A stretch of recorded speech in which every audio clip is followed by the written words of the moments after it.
going to address a question by a Delhi University student which is दीदी हमारा एक महीने में कितना खर्चा होगा कॉलेज में. So hi everyone, welcome back to my channel. This is Ayushi and today's video is all about college के खर्चे. कॉलेज स्टूडेंट्स को हम 3 कैटेगरीज में डिवाइड कर सकते हैं. Number 1 are the day scholars. ये वो बच्चे होते हैं जो कि अपने घर पे रहते हैं, मतलब उसी सिटी में रहते हैं, रोज अप डाउन करते हैं कॉलेज के लिए. Number 2 are the hostellers. ये यूनिवर्सिटी या फिर कॉलेज के हॉस्टल में रहते हैं. ये किसी और सिटी से, मतलब आउट स्टेशन स्टूडेंट्स होते हैं, वहाँ से आए हुए होते हैं. And number 3 are the PG या फिर फ्लैट वाले. यूजुअली ना स्टूडेंट्स के केस में फ्लैट तो कम ही लोग लेते हैं, तो हम कह सकते हैं कि पीजी वाले ये भी वही लोग होते हैं जो कि आउट स्टेशन स्टूडेंट्स होते हैं, मतलब किसी और सिटी से आए हुए होते हैं. नाउ द नंबर 1 खर्चा is going to be college fees. ये सेम होगी तीनों कैटेगरीज ऑफ स्टूडेंट्स के लिए. अब कॉलेज की फीस आपकी दिल्ली यूनिवर्सिटी में डिपेंड करती है आपके कोर्स पे एंड आपके कॉलेज पे. इस पे भी डिपेंड करती है कि कॉलेज कहाँ पर लोकेटेड है एंड वो इवनिंग कॉलेज है, मॉर्निंग कॉलेज है, एंड कोर्स पर तो करती ही है. एक साल में आपको 3 बारी फीस देनी होती है. एक होती है हमारी ईयर के स्टार्टिंग में जो होती है, जिसको हम ईयरली फीस भी कहते हैं. बाकी दोनों जो होती है आपकी वो होती है एग्जामिनेशन फी. जब आप एग्जाम फॉर्म फिल करते हो ना हर सेमेस्टर, इवन सेमेस्टर और ऑड सेमेस्टर में, उस टाइम पे आपको एग्जाम फी देनी होती है. तो टोटल 3 बारी हमें फीस देनी होती है. अब हम फीस का थोड़ा आइडिया ले लेते हैं. सबसे पहले बात करते हैं ईयरली फीस की. I have seen fees as low as 5,000, लेकिन मेरी खुद की फीस एक बार 17,000 थी बैचलर्स में एंड मास्टर्स में 18,000 थी. तो ये बहुत ज़्यादा वेरी करती रहती है. अगर हम स्टीफेंस को छोड़ें, वो एक एक्सेप्शनल केस है क्योंकि वहाँ पर थोड़ी फीस रिलेटिवली हायर है. तो अगर एवरेज नहीं मोटा तो उस केस में आई थिंक कि एवरेज फीस दिल्ली यूनिवर्सिटी में 12,000 होगी फॉर 1 ईयर ईयरली फीस. बहुत ही ज़्यादा मैंने एक अप्रॉक्सीमेट अमाउंट लिया है. बाय द वे आप लोग मुझे कमेंट्स में बताओ कि आपकी कितनी फीस थी या फिर है, ताकि थोड़ा और आइडिया हम इसके बारे में लगा सकें. अब बात करते हैं एग्जाम फी की. तो एग्जाम फी एक बारी की 700 होती है ना. एक साल में हमें 2 बार देनी है, तो ये होगी 1400. तो इस हिसाब से एक पूरे साल का हमारा टोटल हो गया 12,000 plus 1400 which is equal to 13,400. So अगर हम कैलकुलेशन करें मंथली, क्योंकि हम मंथली खर्चा निकाल रहे हैं, तो मंथली आपको अप्रॉक्सीमेटली पड़ेगा 1200 rupees. Now moving on to the second खर्चा विच इज बुक्स का खर्चा. ये इस खर्चा भी सेम होगा for all the 3 categories of students. And इसमें मैं आपको ये नहीं कह रही हूँ कि कोई बुक्स आपको परचेज करनी है. इसमें हमने इंक्लूड किया 4 चीज़ों का एक्सपेंस. नंबर 1 इज आपकी रीडिंग्स, तो आप किसी भी स्टेशनरी शॉप से जाके खरीदोगे. नेक्स्ट आपकी नोट्स बनाने के लिए, बाकी सारी चीज़ों के लिए स्टेशनरी जो रिक्वायर्ड होगी. थर्डली जो नोट्स हम फोटोकॉपी कराएंगे एंड टाइम पे, वो हम कराते हैं, कम ऑन. एंड फोर्थली जो पास्ट या पेपर्स हम खरीदते हैं ना, उसकी बुकलेट, उसका खर्चा भी.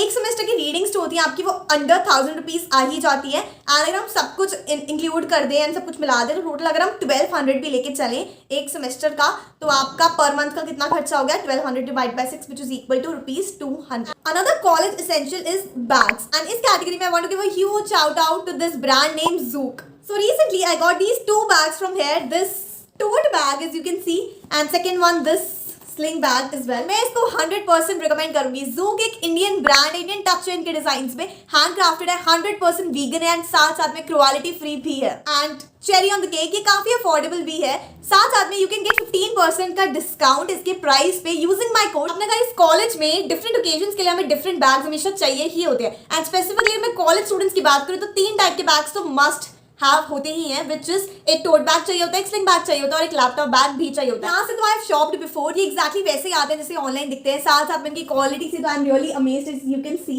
कंपार्टमेंट्स की बात करें तो बहुत कंपार्टमेंट्स है. टोट में भी 5 कंपार्टमेंट्स है, एंड इवन स्लिंग में भी आपको 3 कंपार्टमेंट्स देखने को मिल जाते हैं. एंड ट्रस्ट में गाइस, कॉलेज में छोटी छोटी चीजें कैरी करने के लिए हमेशा में एक्स्ट्रा पॉकेट्स चाहिए ही होती है. Specifically I really like this sling. Sling में जो ये इंडियन लुक है ना, जो इंडियन टच है, तो मुझे बहुत ही ज्यादा पसंद आया. एंड अगर आपको ये नहीं पसंद आ रहा है तो बहुत सारे डिजाइन कलर्स यहाँ पे अवेलेबल हैं. डिफरेंट टाइप्स ऑफ बैग्स भी हैं, टोट्स, clutch, laptop bag, hand bag, तो काफी ऑप्शंस अवेलेबल है. If you feel like buying, तो मैंने लिंक डाल दिया डिस्क्रिप्शन बॉक्स में, वहां पर जाकर आप मेरा कोड यूज कर सकते हो and you can get 15% off. And now the number 3 खर्चा is going to be travelling का खर्चा. ये मैं कंसिडर कर रही हूँ सिर्फ टू एंड फ्रो कॉलेज वाला अभी इस पॉइंट पे.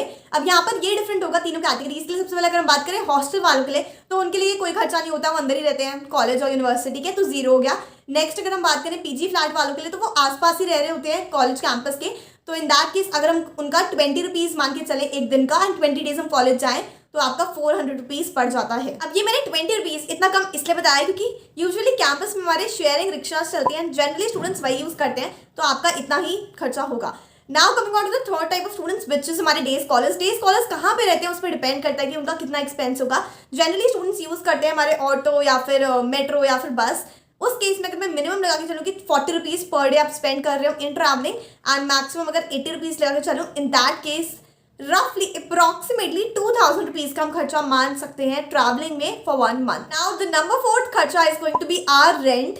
रेंट के केस में डे स्कॉलर्स के लिए रेंट जीरो होता है, वो अपने घर पे ही रहते हैं। बात आती है फ्लैट या पीजी वालों के लिए, तो फ्लैट लोग कम ही लेते हैं, जनरली लोग पीजी ही लेते हैं। पीजी में मैंने रेंट देखा है as less as 5,000 and as high as 17,000। तो अगर मैं एवरेज लेके चलूँ तो हम इसको 10,000 पर पर्सन मान सकते हैं एक महीने का, विदाउट फूड। ये हाईली डिपेंड करता है कि आप विद फूड ले रहे हो, विदाउट फूड ले रहे हो, एंड साथ में डिपेंड करता है आप single sharing, double sharing, triple sharing, four sharing कैसे रूम में रहते हो। तो बहुत ज़्यादा अप्रॉक्सीमेटेड अमाउंट मैंने बताया है। प्लीज़ कमेंट्स में मुझे बताना कि आपको क्या लगता है कि क्या चार्जेस चल रहे हैं। This is what I have scene कि 10,000 पर मंथ हम अप्रॉक्सीमेट लगा के चल सकते हैं।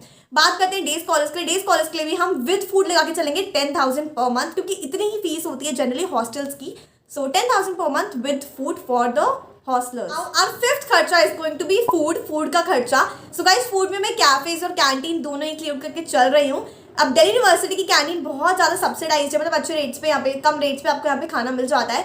अब जनरली क्या होता है कि तीनों कैटेगरीज ऑफ स्टूडेंट्स को खाना मिल ही रहा होता है, या तो उनके पीजी में, या फिर घर से, या फिर उनके हॉस्टल में। स्टिल अगर हम मान के चले कि आप रोज़ एक टाइम कैंटीन से खा रहे हो एंड रोज़ एक टाइम कैफे से खा रहे हो, इन दैट केस आप अप्रॉक्सीमेटली कैलकुलेट कर सकते हो। आई गेस कि कैंटीन का एक टाइम का होगा ₹40 एंड कैफे का एक टाइम का होगा ₹200।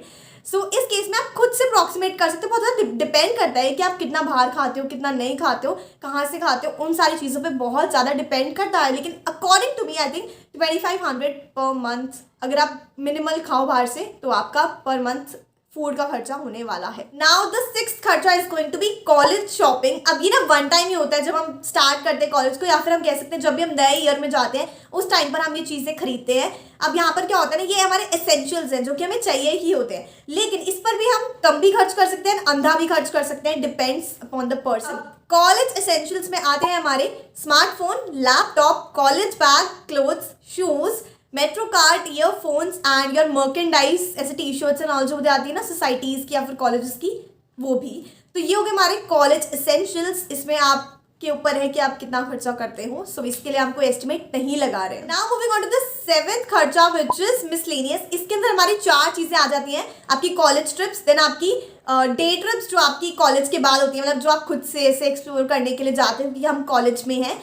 नेक्स्ट हमारी पार्टीज, एंड फोर्थ हमारे फेस्ट, कॉलेज के फेस्ट, इंटर कॉलेज या फिर खुद के कॉलेज का फेस्ट भी। अब यहाँ पर खर्चे को एस्टिमेट आप नहीं कर सकते हैं, क्योंकि बहुत ज़्यादा डिपेंड करता है person to person and month या फिर सीजन टू सीजन, तो इसलिए इसको हम रहने देते हैं। तो चलो गाइज, अब हम इस डिस्कस्ड खर्चे को ऐड करते हैं और एक मोटा मोटा एस्टिमेट लगाते हैं कि क्या हो सकता है दिल्ली यूनिवर्सिटी के एक बच्चे का एक महीने का खर्चा। सो इन दैट केस अगर आप हॉस्टलर हो तो मेरा एस्टिमेट है ₹13,900। अगर आप पीजी वाले हो तो हो सकता है 14,300, एंड अगर आप डे स्कॉलर हो तो 5,900। अब ये मेरा एस्टिमेट। हाँ, इसमें मैंने trips, fest, day outs, parties, shopping, lifestyle, ये सारे खर्चे इंक्लूड नहीं किए हैं। बाय द वे, अगर आपको लगा होगा ना कि ये थोड़ा सही एस्टिमेट है तो प्लीज़ एक बार कमेंट करके ज़रूर बताना।